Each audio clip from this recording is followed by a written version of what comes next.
All right. So, good evening, everyone. My name is Sarah Allison, and I'm the manager of coaching and education with Horse Council BC. I would like to acknowledge the land where the HCBC office is located is on the traditional lands of the Katzie, Kwantlen, Matsqui, and Semi-Amu First Nations. Myself and many others are attending virtually from other areas in the province, and therefore we'd like to acknowledge all Aboriginal peoples on traditional territories we are meeting today.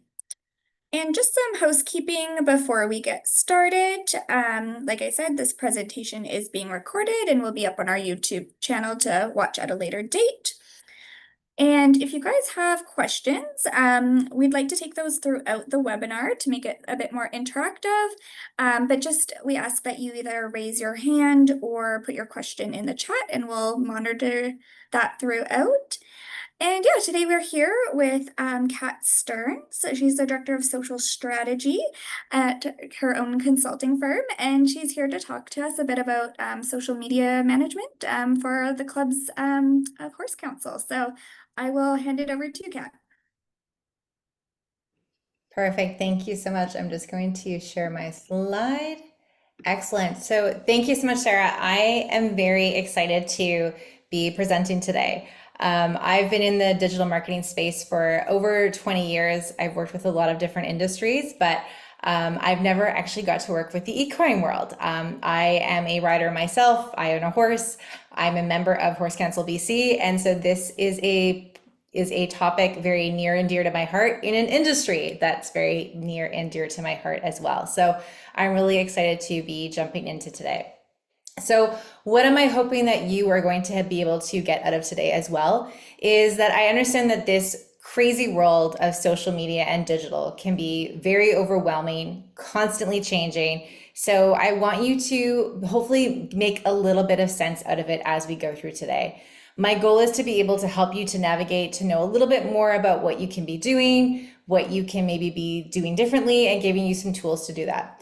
To help me to be able to also do this as well is that I'd love it if you could jump into the chat and just tell me how you're showing up today. Are you an individual? Are you part of a club? Are you owning a business? Are you part of another organization, a brand? That just helps me to know and get a little temperament of how I can also better adapt this presentation for you. So my goal with today is that I want to help you to take control of your marketing so that it does not control you. There is tons of changes always happening, and I have even found myself in this scenario where I get overwhelmed about having to post content, how much to post, where to post it, and can sometimes find myself spending hours looking at trying to find different ways to control it for myself and for clients that we work with.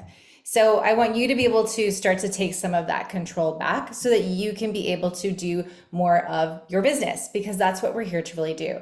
And so I want you to start to think about a social and digital marketing a bit more like a tool, just like how we used to use newspapers and yellow pages and those types of platforms as well. This is an opportunity for you to use social media and digital marketing as a tool to get your message across. And I love seeing here that a few of you that you're executive committee members, club member, wondering how to use social media. So a nice little range of everybody in here as well too. Backcountry horsemen, excellent. So there's a lot of different people in here, which is great. As Sarah has mentioned too, I love the interaction. So I'm going to do my best to see the chat. I'm also going to hopefully be able to engage with that. We will have some time afterwards for open Q&A, but definitely pop your questions in there, your comments, your thoughts, and I will do my best to acknowledge them or to at least touch on them later on in the presentation. And if not, we'll grab them at the very end. So a little bit more about myself. As Sarah mentioned, my name is Kat Stearns. I've been in the online space for over 20 years. I started off in the music industry, working with the Canadian Country Music Awards, the Junos, a number of associations there. I moved corporate, working with BC Hydro, and then 12 years ago stepped out on my own, where I now run an agency. I work a lot in the tourism industry, working with Destination BC and a lot of other organizations from across the province in northern BC, the Similkameen, the Kootenays, the Okanagan. And then I also work with a lot of nonprofits and a lot of just general businesses as well. But delivering workshops and coaching, consulting is one of my favorite things to do, because There's so much information out there, and I feel like there's also a lot of misinformation out there. So I love being able to come in and help to distill down some of this and make it a lot easier for people to be able to navigate. So what are we going to be covering today? I want to be able to take you through a bit of a journey where we're going to talk about that digital landscape, how it's changed and where we're going, give you some examples of some people that are doing it well, and then giving you some tips, some tools, and some resources so that you can be able to handle your digital marketing a little bit better as well. So this is going to be an opportunity where hopefully you can take some of the things we talk about and implement them right away. So I love to make this engaging and as interactive as we possibly can. So I'd like to start off with a quick question, and you can use the chat here. Quick guess, how much content do you think is being created on a daily basis and posted on the main platforms? So you think about all the platforms that are out there: Facebook, YouTube, Instagram, TikTok, Pinterest. How much content do you think is being posted every single day? And you can just type it into chat, any guesses that you might have. Billions, too much to absorb, 100% agree. So there is over 1.1 billion new posts every single day on the top 6 platforms alone. This is a late 2024 stat. I would imagine that this is much higher today. Like, take a look at some of these numbers, and I completely agree with Lori. This is way too much content for us to be able to absorb. It is a lot for us to be able to take on. So saying that, things need to start to change. And that's what we're starting to see. There's a huge shift taking place in the content. There used to be the saying that social media is about being social. For some of you that might be just as old as me, if you can remember things like MySpace or when Facebook first came on board, we used social to keep in touch with people that we had connected with years ago, high school friends, family that lived far away. Social was about being social. Today, it's not. It's starting to change. Social is about being entertaining, educational, and even more about discovery. So what is it about now? It's now about not who you know, but what you're going to watch. All of these different platforms like Facebook, Instagram, TikTok, Google, YouTube, they all use these things called algorithms that determines who sees what content and how you're going to see it. In the past, this content was really prioritizing people that you knew and had similar interests, and they would show you that content. Now, the algorithms prioritize what will keep you on that platform. If you've ever found yourself like me, where you're sitting there and you're thinking, okay, I'm just gonna jump online quickly to look at something, and then 20 minutes later, you found yourself scrolling videos and reels and content that really had no purpose, that's what the algorithm is trying to do. They're trying to get you to stay on these platforms longer, and they're trying to find the content that's going to do that, and that might not be the content of people that you know. If we look at some quick stats, in 2015, if you would have gone on Facebook, 80% of that content you would have seen would have been family and friends. 20% of that content would have been maybe brands or ads. Today, it's completely flipped. 20% of that content is family and friends. 80% of that content are people that you probably don't know and ads. So when we are thinking about creating content on these platforms, it's important to take this into consideration. It's not ideal. I understand it can be super frustrating, but these platforms are also dealing with a lot of people that are creating a lot of content. So they also have a tough job too of how do they take that 1.1 billion pieces of content that people are trying to post and make it so that you're going to see what matters most to you. So one of the biggest things that these platforms are starting to do is they're making a big shift to, instead of just being a platform that you go in to socialize in, to be a search engine. So similar to how we used to use Google, where you would go to Google something, now these social platforms are trying to be their own search engines. TikTok, Instagram had made some big changes over this last year, where now you can go in there and type in things like horse trips in Ireland, horse trips in British Columbia, and you will see content that pops up for that and AI information that's going to tell you different recommendations. So these are the things that are starting to happen. So for us as users, strategies like hashtags that we used to put into our content, and some of us still do, to try and get more people to see our content doesn't work effectively anymore, because those hashtags aren't going to get us found. What's going to get us found is trying to create content that's going to engage and resonate with people. So when we talk about this digital landscape, we can't avoid to talk about AI. AI has, I think, two very solid groups: people that are terrified of it and people that are embracing it. I find myself a little bit in the middle of this. So I think that AI has some really great benefits of what it can do for just simplifying efficiencies, different elements. But there's also a really big scary side to it of some of the things that we're starting to see take place as well. So I want to really focus on the positives. If we look at majority of how people are using AI, number one is going to be for writing assistance. This is where us as marketers, as creators, we can really use this tool to help us. Now, I am not a huge advocate for going into AI saying I want to post about X, Y, and Z and just copying and pasting whatever ChatGPT spits out to me. But I think it's a really great opportunity for us to use this as a tool to research, as a tool to get inspiration, as a tool to maybe take what we've already written and enhance it, or to write a first draft for us that we can then take and be able to use further. It can be a really helpful tool that instead of having to spend 4 hours doing something or 2 hours doing something, you can do it in 15 to 20 minutes. But the biggest thing with AI is that we have to make sure that we don't lose this personal touch.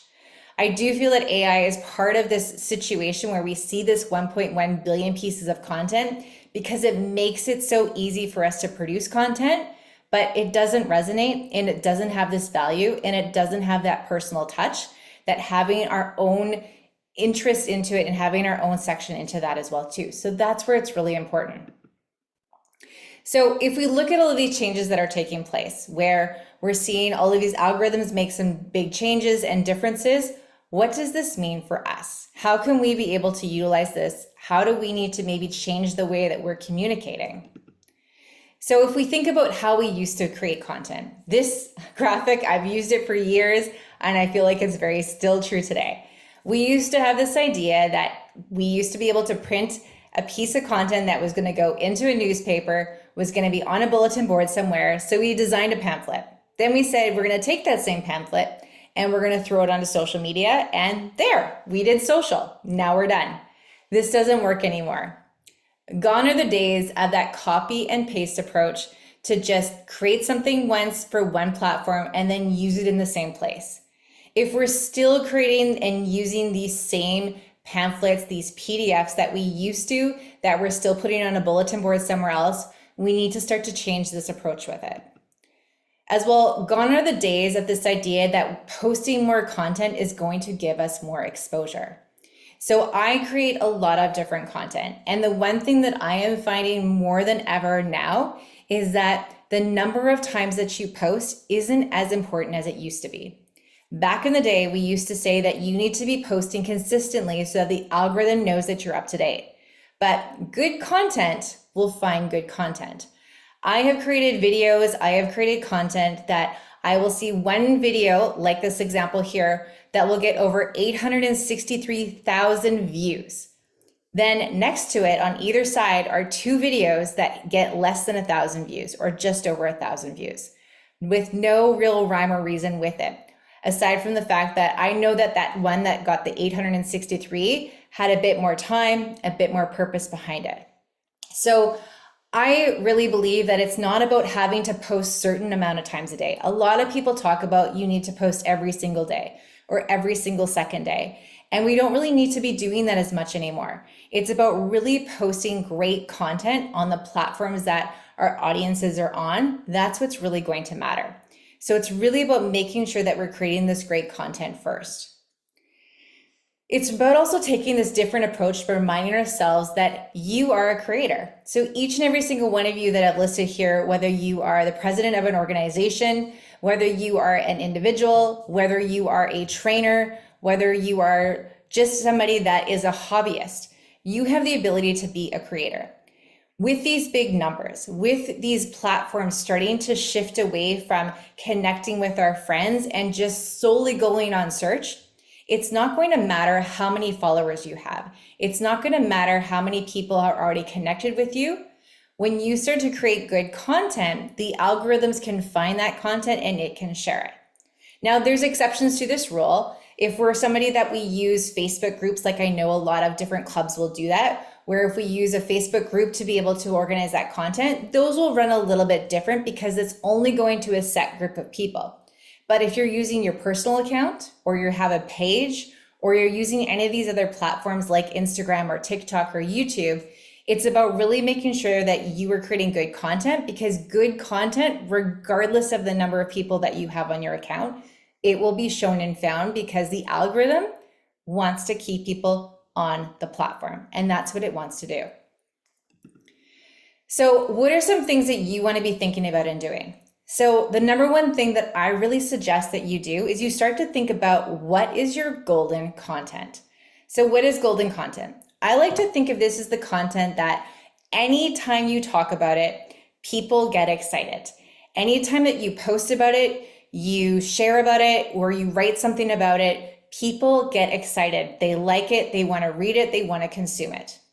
An example that I'll share with you that we wrote is for Artisan Log Homes. So we wrote a blog post that was titled, "How much does a log home and timber frame home cost?" So you can imagine that if you are in the market of buying a home or buying a horse, the number one question people always ask is, how much does it cost, right? So that is the number one question. So we decided to address that question. I wrote an article that was very detailed that goes into how much a log home costs. But the thing is I never actually say, this is how much your home will cost. I address the question.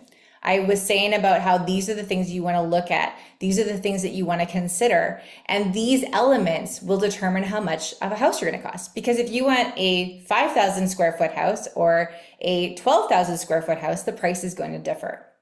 But this article outranked and outperformed our homepage. So we took this and we started to build with it. We created content on social media. We ended up taking this a step further and created a downloadable spreadsheet for people. And we took this and we started to build it. And so this was a piece of content that unexpectedly started to take off. And so what is some of the content that you have noticed that starts to take off? It might be on a social platform. It might be somewhere else. It could be a blog that you've written. It might be every time you send out a newsletter. It might be something that you post online. It can be something as simple as for myself, if I post content that has my face on it, it will always perform better than anything else that I post. For me as well, if I post educational content, that'll perform way better than me trying to do something funny in a skit. So for me, my golden content is educational content that is really revolving around me. And so for yourself, what is that?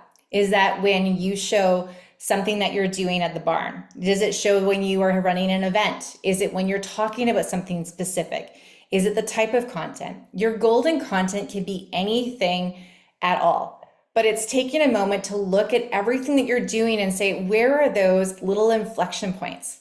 What are those things that we're talking about, we're posting about, that we notice people get excited about? And then can you double down on it? Can you create more content about that? Can you find different ways to share that types of content? Those are different types of things that you can be doing. And this can be a really powerful strategy for you to really find in what are people resonating with your content that maybe they're not getting something else. And again, if you have any questions about this, feel free to use the chat as well. The other thing that you want to do, and in this space, you have so much to be able to do with this, but it's to tell your story. So if we look at this example here, this is Flying L Ranch, which is a ranch up in northern BC. If any of you have ever been there, please let me know as well. But this is a perfect example of everything done wrong, yet working perfectly. So Michael's created an Instagram account where if you look at all of the principles that he is supposed to follow by marketing rules, he doesn't do correctly. He doesn't have an account that is about his business. He doesn't have an account that is posting a perfect strategy.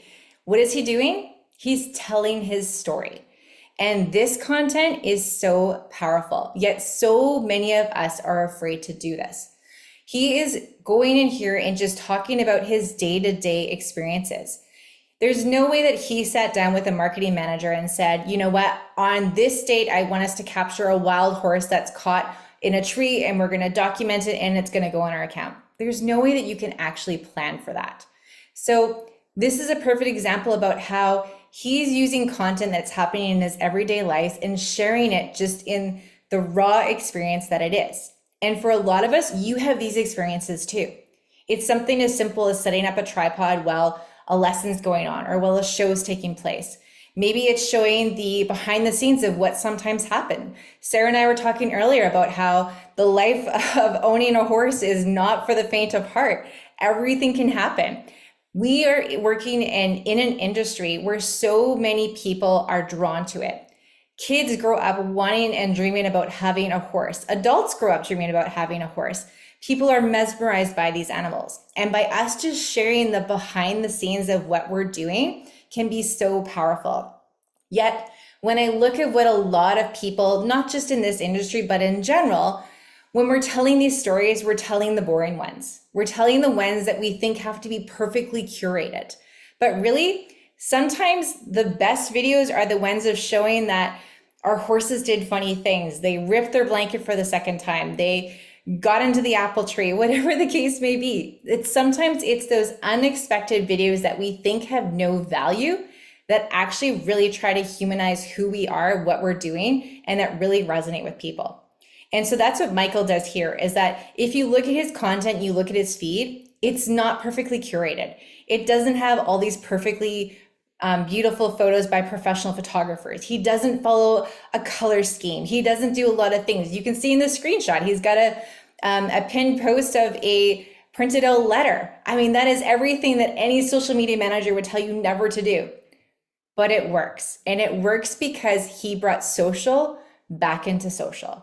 While the algorithms are trying to force us to go into this other direction, he made it human again. And I think this is something that I would love to see more businesses do and individuals do, because it's such a powerful way where we want to connect with people and we want to be able to tell these stories. And so this is what we want to be able to do. So is his Audible story selling his business? Yes. If you were to go and you were to look for his business, you can't book it out for at least 3 years. So this content, even though, yes, it's going viral, he doesn't talk about his business, you learn to know, like, and trust him. So if you're looking for a rare experience, you're looking for that authentic, off the grid, you know that he is the real deal. And that's what you'll be able to look for. So, and I think that's a really good point, because often sometimes people get caught up in, I want to go viral, and we get caught up in this gamification of social. And it's great to go viral. It's great to get likes. It's great to get all these things. But at the end of the day, you need money in the bank. That's what's going to run your business.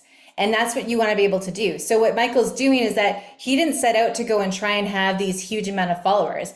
He was just telling his story. And by doing that, people built know, like, and trust in him.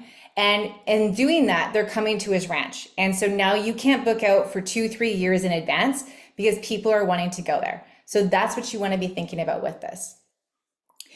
And then we also want to be thinking about how every single moment can be that interaction opportunity. So giving you a different type of a case study too with tourism is Manning Park. So Manning Park has done a really big job on trying to convince and show experiences that happen at Manning Park. It seems like a logical place for a lot of people to want to get away. Yet if you live in the Lower Mainland here, Manning Park can seem like such a big place, big way for people to go if you live in downtown Vancouver or you live in Washington. So it's one of these places that is still too far for some people to go. They would rather go to Whistler, they'd rather go to other places. So what they focused on is that instead of them creating the content, they're getting other people to create the content. So if they're coming and staying there, they're asking them to tag them in their content, to do collaboration posts, to ask to just share their posts and be able to show their own personal experiences. And where this can be powerful is that it can mean one thing when we talk about how great we are, how good our business is, how great our service is, how wonderful our club is. It means everything else when somebody else can say that for us. And so whether that's reviews on a Google business page, reviews on a website, or people sharing photos that you can use on your own social media, all of those are opportunities for you to be able to have other people do the hard work for you by showing how great you are with that. And these can be everything from reviews, moments, partners, associations, clients. There's a lot of opportunity that you can be able to share with that. So if you could wave a magic wand, where would you want to be in a year? And what would it take for you to achieve that? And I want you to think about that. It's not just about social, but about what do you want for your business or your organization? Do you want more reach? Do you want more engagement? Do you want more subscribers, more sales, more members, more purchases, more referrals? And as you look at this list, I'd be interested to have you type into chat what it is that you're looking for. And I just want to encourage you to not get caught up in that gamification. So a lot of people get focused on, I want more likes, I want more people to see my content, and that's great. But unless that's going to have a benefit for your business or your organization, having more likes doesn't really do a lot. So I really encourage you to say, when you get more likes, what does that actually do for you? But when you look at this, what is it that you're wanting? What is the most important thing for your business? Why are you on social media? Why do you have a website? Why do you have a newsletter list if you have one? What is it that you're wanting to have? More member uptake, attract more membership. So these are all really important things. So if you're wanting to have more membership, what does it take for you to be able to get that? So let's talk a little bit about selecting those social media platforms. What does that look like? Why would you choose certain different ones? I like to break this down into what I like to call primary and secondary platforms. When we talk to people about creating a social media strategy, a lot of people always think I need to be everywhere, and that's exhausting. Different platforms have different things. So the way that you're going to post something on an Instagram is going to be very different to how you might do it on YouTube. You can still cross promote in different ways, but if you really want to be successful and go deep into some of these platforms, you really have to know and understand how these platforms, their little nuances are different. And for a lot of us, we don't have big teams. So it doesn't work for us to try and be on 17 different platforms doing it really well. We end up just doing nothing on a lot of different places. So my suggestion is to stop and pick one or two, maybe three primary platforms, and then you can have other platforms that are your secondary platforms. For all of you that have memberships or have any form of a business, my biggest suggestion for you for a secondary platform is a Google business listing. Whether you have a physical location or you don't have a physical location, you can create a Google business listing. They are so powerful for local search and they are so underrated. They are not the big glorified Instagram or TikTok account, but they are so powerful. They play into your website. They play into anybody that's going to go to Google. They connect into the importance of SEO on the social platforms. They are such a strong platform. And when you're looking at your primary platforms, often people ask me, what's the best platform I can be on? Any platform can be successful. There are people in this industry that are successful with just Pinterest, successful with just Facebook, successful with just YouTube. You can be successful anywhere. It really comes down to a lot of what we're going to talk about in the future. I just want to see what Angie said here. That is what has grown our small but mighty local dressage club out of town, posting how welcoming we are. Yeah, exactly. I love that. So when you talk about how welcoming you are, people will be sometimes a little bit skeptical. But if I talk about how I joined this club and how amazing it was, that's a very different story. I've gone through this with my daughter where we were looking for a place for her to start to get riding lessons because at my barn, she can't do that. And so we took her to just a summer club for a week. And then after that, she had a great experience. And now she's going there and she has grown in her confidence leaps and bounds. And I tell everybody about that club. And I've had so many people that have now signed their kids up for other workshops and for other events that barn does, because it just speaks volumes for me to personally say that. They can say whatever they want on social, but coming from me to my circle of people that trust me, that means so much. So I think that's a perfect example, Angie. So here's just a quick list of some of the different types of platforms. And I really encourage you that if you are one of those people that you are on 5, 6, 7 different platforms right now, and you don't have a large team behind you to do this, stop and just say, okay, what are the platforms that are giving us the results that we want? What are also the platforms you're having a little bit of fun with? Because if you're not having fun doing and creating the content that you're doing, chances are people are going to sense that. They're going to tell that you're not having fun. They're going to tell it's a little bit forced, and you're probably not going to want to do it as often either. So picking the content that is going to work the best for you, and any of these can work. Myself personally, I am a huge fan of newsletters. I love working with newsletters simply for the reason that you get to own that list. I find that social media can be really great for getting attention, so I like to use that, but then I use newsletters as my kind of way to drive people. The reason being is that I'll use Twitter as an example. I grew up a huge Twitter following. I had over 20,000 followers on Twitter, and then Twitter got bought and is now X, and nobody's ever on it. So I spent tons of money on ads, tons of money on content, and tons of time just being on that platform, and it's nowhere today. Versus my newsletter is something that has constantly been growing. And people might jump on and off of platforms, but very rarely do they ever change their email. So there's pros and cons to everything. For me, this works. Now, I'm not saying you need to go out and just create an email list, but it's about stopping and thinking about it. And just because something is popular like TikTok, it doesn't mean you have to be on it. You can create a cause and an opportunity with any of these different platforms. Regardless of where you are, the most important thing of what you want to do is you want to be posting with purpose.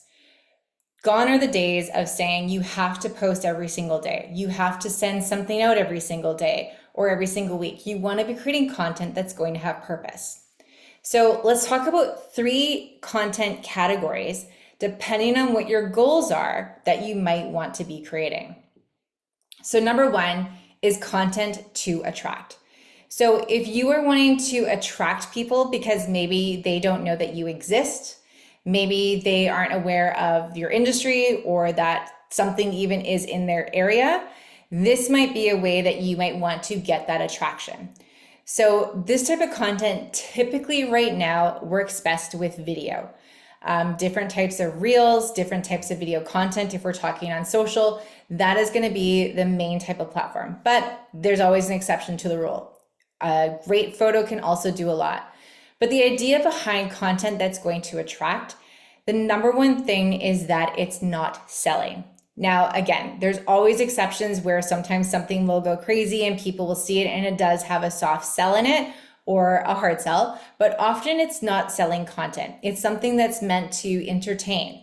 These can be things like you telling a story, maybe why you started your business, maybe why your organization exists. Maybe it's behind the scenes, something that might make them laugh, something that's going to hopefully be easily shareable. So something I'm going to want to take, share with my friends, share with somebody else that I might feel might relate to that. Maybe it's about sharing about your why, about like why your organization exists, who you help, and why people might want to be a part of that. Creating content that's going to attract is meant to really try and get to that broader reach so that you're on people's radar. Then we dive into a bit of a deeper type of content, which we call the nurture content.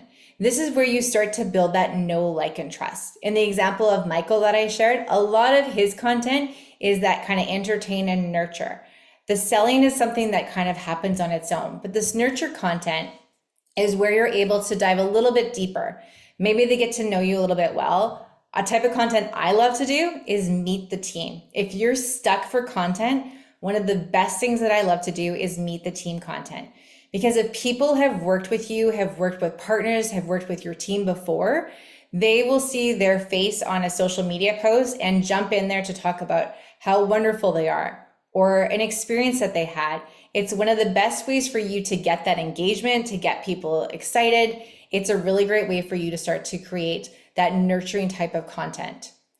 This can also be content that adds value or educates.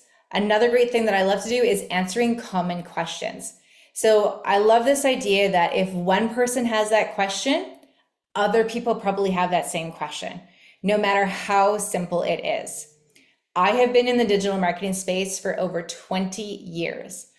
Yet I deliver a lot of workshops, and when I show examples, when I do trainings on Facebook or Instagram, and I show them how you can schedule content for free right in these platforms, people are shocked. For me, it's common information because I've known this for years, but for people that are new to this space, it's not common knowledge. And so for a lot of you, you have what seems like common knowledge, but to somebody that's maybe just trying to get into this space, it's not common knowledge for them. And so sharing those things, sharing those tips can be really helpful and insightful for people. And if you give them a little tiny tip that they're able to take and apply somewhere, that can be so helpful and leave a lasting impression. Other things might be industry updates, might be showcasing, or testimonials, or what we call UGC, or user generated content. This is that type of content where, again, you're sharing reviews, you're getting testimonials, you're having other people share that information. This type of content is really good for people that are maybe aware of you, maybe aware of your industry, aware that something like your club exists, and they're maybe looking for options or considering different types of opportunities. This can be the way where you can start to try and convince them that you are a great option. And then we get into the content that is going to convert. Now, full thing here, when you post converting content, it will probably be the least performing content. The reason being, because not everybody is ready to commit, to buy, to join a membership. They're not ready to do that right at this point in time. And so when we sell something, a lot of people don't like that sense of being sold to, as well, they might not be in that place. They might be there in 3 months from now or in 3 years from now, but you're wanting to connect with the people that are ready right now. So converting content could look like getting them to join your members, could be getting them to download something, read a blog, join your email list or your newsletter, getting them just to simply contact you, or getting them to maybe click a link in the bio. These are for people that are automatically interested and that are ready to take that action and to hopefully join as well. Now, when we talk about creating content, the big thing too is that if you're creating content with purpose, it's probably going to take a lot more time for you to create. On your main platforms, you want to be really thinking about getting the right messaging, the right images, or the video, or the best way that you're wanting to be able to show that. But then once you've got that on your main platforms, you can easily repurpose that onto other platforms. A great tool that is free is Canva, where you can design really great images as well as you can resize things. So you can go in and you can get a video that's created or an image and then magically resize it to go somewhere else that you're wanting to post it without having to recreate it all over again. When I'm also talking about repurposing content, it's important to remember that when you post something, not all of your followers are going to see it. It's estimated. Does anyone take a guess? If you post something on Facebook or Instagram on your page, how many people approximately are going to see it from your followers? Take a guess. What percentage of people?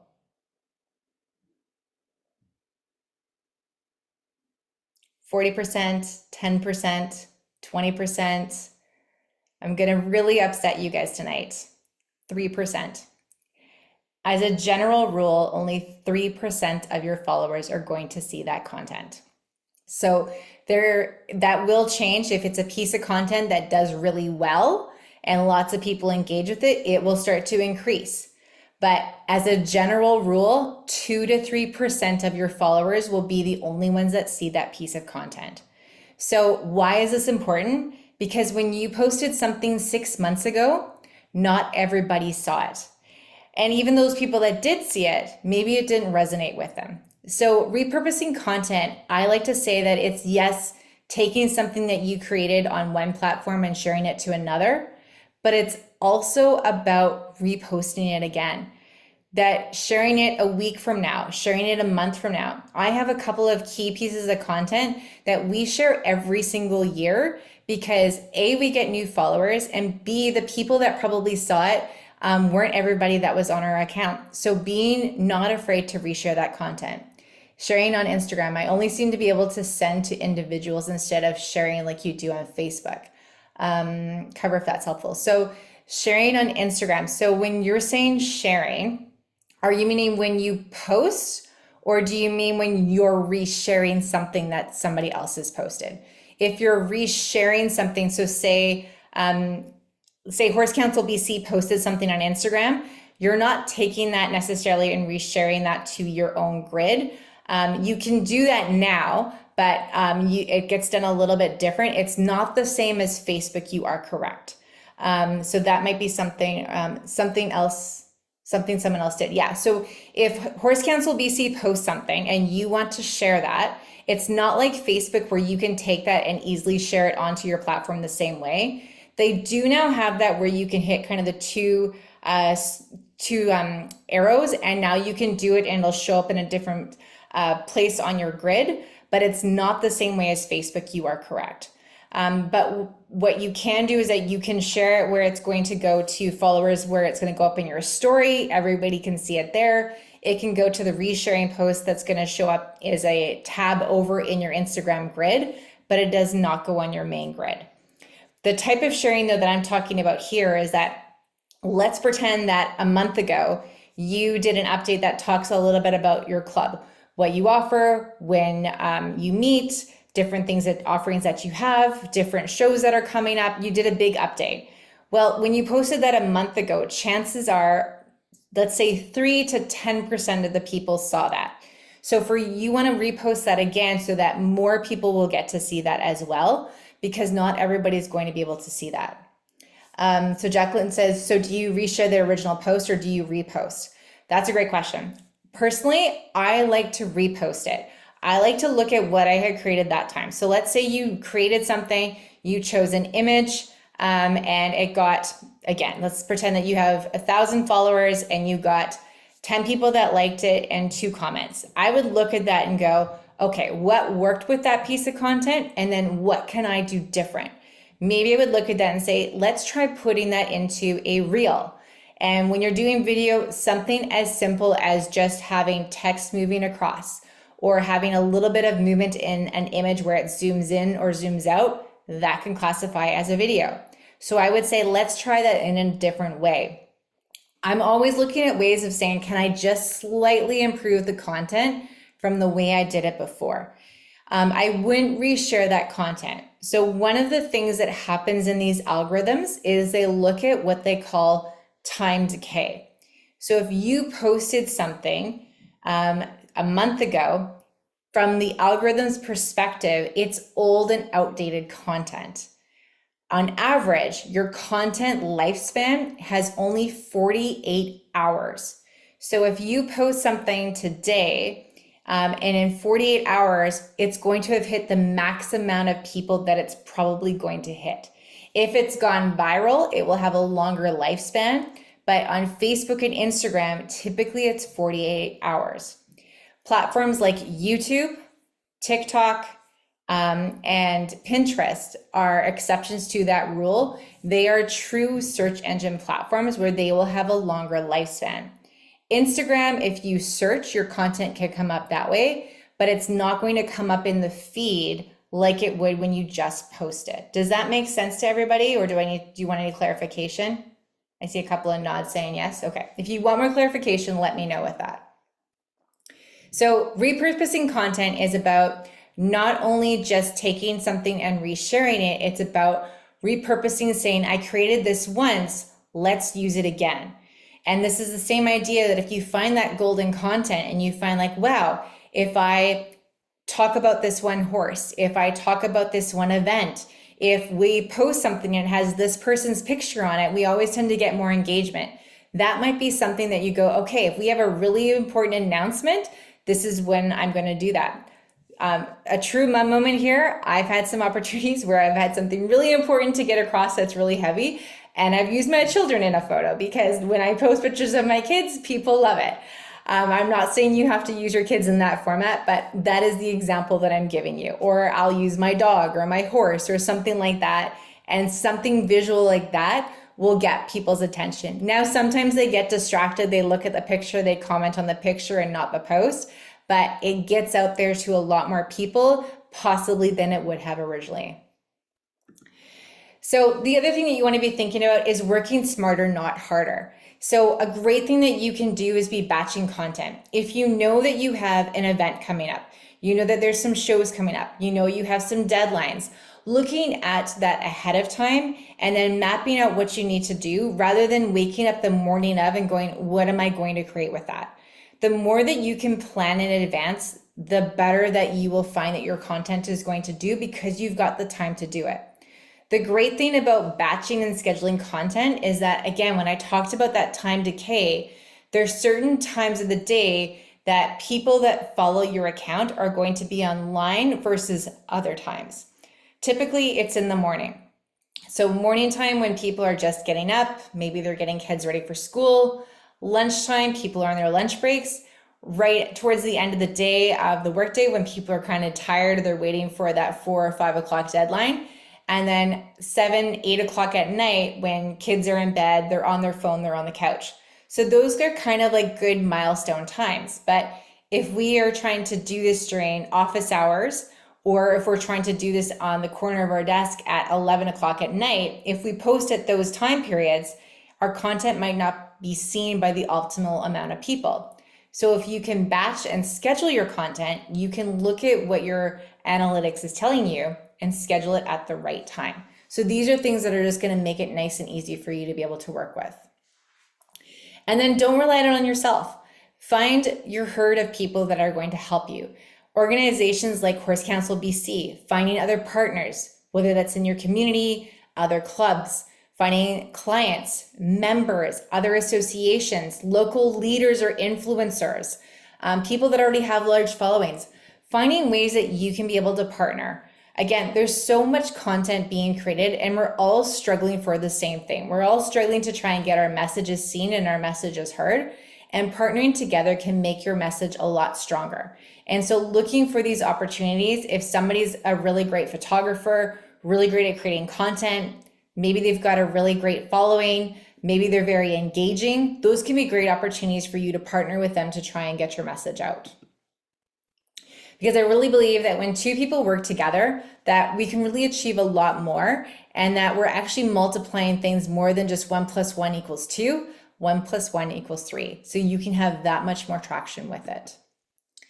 So my challenge to you, I want you to think of your ideal member, ideal client, whomever it is. So take a moment and picture that person.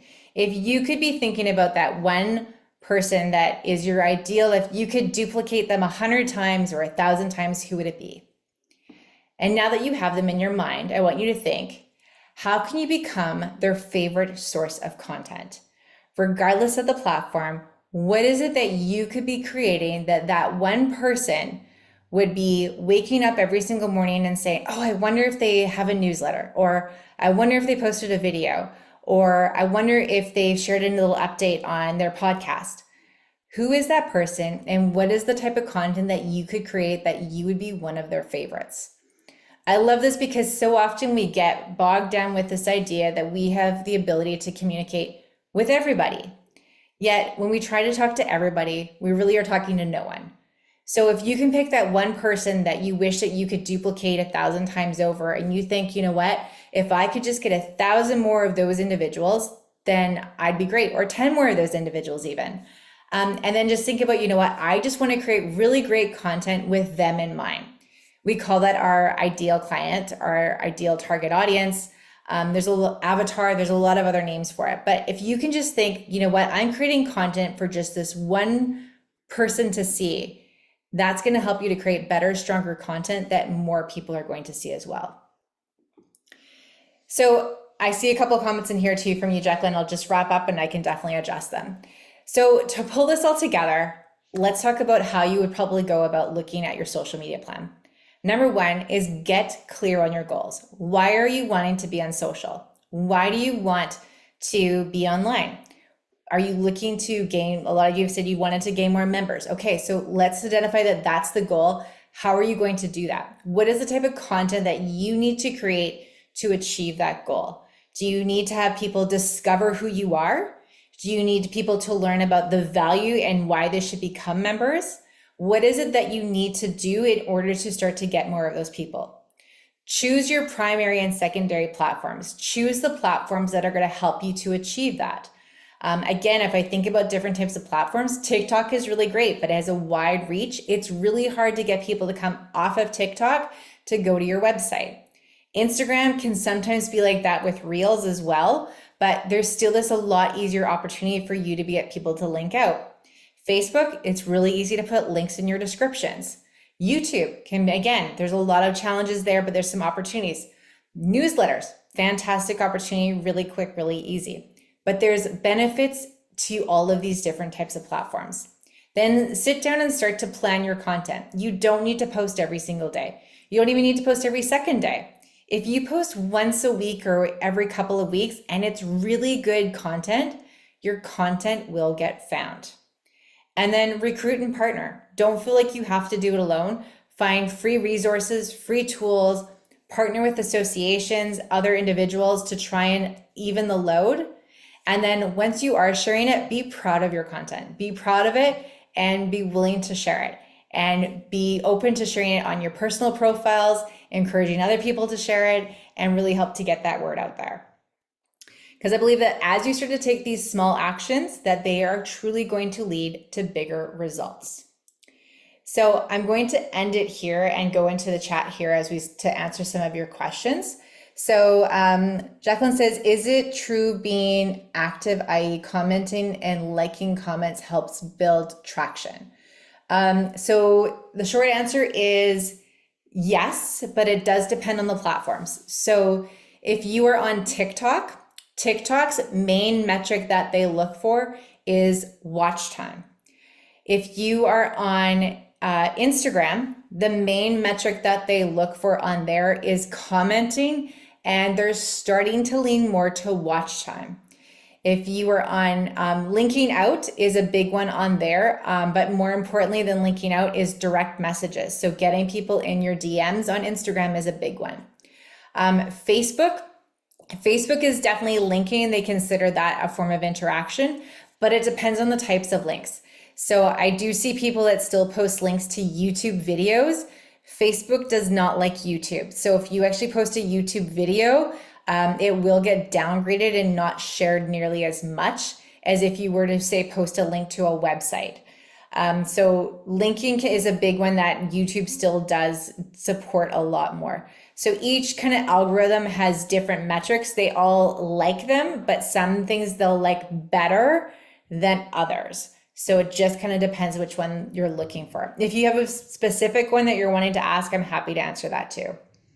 How do we promote our newsletter? Can we promote it through social media and get those email addresses that way? 100%. So you can, I love promoting your newsletter in doing it on social media, asking people to join. The big thing that you want to think about here, Sharon, is why do I want to join your newsletter? The term newsletter can sometimes, I'll be honest, sound a little bit boring just because we think of just, the really big, overwhelming newsletters that we used to send out. So you want to think about, why are people wanting to join your newsletter? Is it going to be the best way for them to learn about upcoming events, membership information? Is there educational pieces? Is there a giveaway? Is it that they join and they're first to know? Like, what is it that's going to be beneficial? So for an example, for one of the clients that I work with, we created a newsletter and we said that they get access to all of our promotions 1 week prior to anybody that sees it on social media. We have another client that we offered a discount. We have another one that the only way that they're able to get some of the educational content is strictly through the newsletter.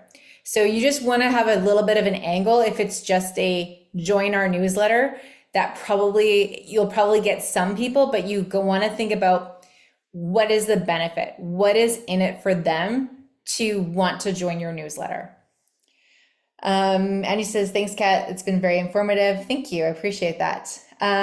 Jacqueline says, Facebook. That is what we use mostly, as I find that's the age group of our members, but very little traction on posts, or people are not seeing them. So, okay, perfect. So yeah, so there's two things that I would suggest for you to do here. If you are looking to try and get people to link out, There is two ways that you can do links in Facebook. The first one is you put the link into the post and then it auto generates a description of that link, and then they can click that. That is one way that you can do it. The other way that you can do it is you can have it where you have a caption and then a photo or a video, and then the link is just in the caption, and doing it that way. What I would do is I would mix those up a little bit, and I would try to not have the link as the auto-generated. I would have a nice photo or a video, and I would put the link into the description and do it that way if you're trying to do it. That's going to be one of the best ways. If you're not getting people and getting traction with your content, I'm happy if you want to, if you're comfortable with it, if you want to, you can throw your page in there and I can do a live review here with you. I'm happy to do that too. But I would look at it and say, why are they not engaging with it? Is there something that if you were to see this in your feed, would you be excited about it, even if it wasn't your business? So if it was ABC company from somewhere else and you saw that come across your feed, would you be interested in it? So really taking that kind of objective perspective and saying, does this excite me? And like I was talking about, certain types of content will perform better. If we think about why we go onto social nowadays, we go on there because we are scrolling through mindless information. We don't go on there as much anymore to see what people are doing. We kind of get pulled into these rabbit holes. So if a lot of what you're posting is like important information, it's registration, it's a lot of links, that content in general just is not going to do as well. So maybe you want to do a bit of the lighter stuff just to try and get that engagement up, get people thinking about you, and then do a stronger call to action. That can be something that you might want to think about too as well. Okay, I got your link here. I'm just going to pull this up. Bear with me for one moment. And I know it's 7:57. So if anybody's got to jump off, feel free. And Sarah, you can just let me know when we need to end this as well. Yeah, no, all good. We still got some time here, so thank Perfect. you. For whatever reason, my Facebook decided to lock me out. Do you want me to have a look on my end too? I'm just gonna You pull got this it up there. here. I was just into the wrong one here. There we go. Okay, so I'm gonna, if you even have the link directly, but I can just do it. Okay, Here, let's go. Okay. I'm gonna just share my screen over here and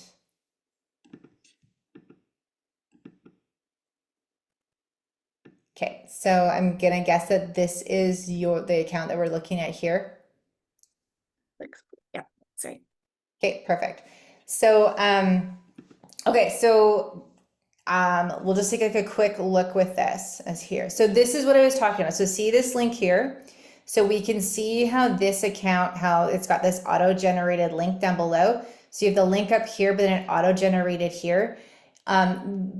If we look at the hierarchy of what Facebook deems important, links are lower down on that scale. So this is an example of kind of that humorous, kind of reachable post where it's kind of funny.